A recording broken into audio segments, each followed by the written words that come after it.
Marami po silang nababanggit. Hindi lamang po si Mama, kundi maging ang ilang kapitbahay namin na sa tuwing umuuwi nga daw po ng tanghali ang kapatid kong si Jessie ay meron daw itong laging nakakasabay. Sa probinsya po kasi namin, Sir Red, tandang-tanda ko na back in the days, mga ilang beses ka lamang talagang ihahatid sa eskwelahan ng mga magulang mo. Kapag nasanay ka na kalaunan ay hahayaan ka na lamang ng mga magulang o kahit sinong nakatatanda na pumunta ng eskwelahan at umuwi galing doon.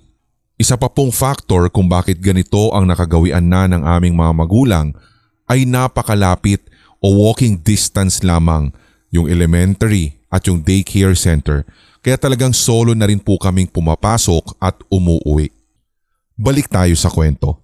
Noong mabanggit na nga ni Jessie na may kasabayan siya palagi sa kanyang pag-uwi tuwing tanghali, napapatanong tuloy si Mama kung sino yun. Hindi naman po masabi ng kapatid ko yung pangalan at hindi ko nga din po maalala kung nabanggit na ba ni Mama yung ngalan nung sinasabing laging sumasabay kay Jessie. Mas lalo nga pong na-curious si Mama sapagkat sa barangay namin may ilang bahagi po talaga doon na bungi-bungi o magkakalayo ang mga kabahayan. Sa area pa nga lang po namin, 2 bahay lamang po kaming naroroon. Sa pagkakatanda ko rin po, wala din pong kasing edad na bata si Jessie doon sa area namin nung time na iyon. Kaya't sino yung sinasabi niyang kasabayan niyang umuuwi tuwing tanghali. Hanggang sa ilang araw ang lumipas at doon na napapakwento si Jessie kay Mama.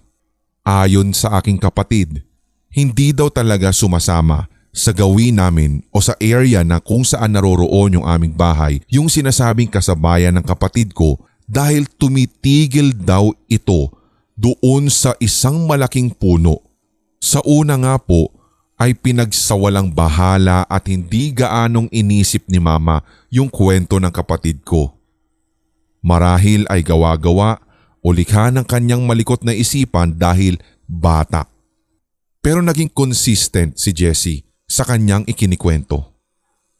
Doon na nga nang usisa si Mama, lalong-lalo na sa mga nakakakita na tindera doon sa labasan sa amin sapagkat sabi naman nila meron daw kinakausap si Jessie habang naglalakad ito pauwi tuwing tanghali habang ang ilan namang tinderang nakakakita sinasabing parang nababaliw ang kapatid ko.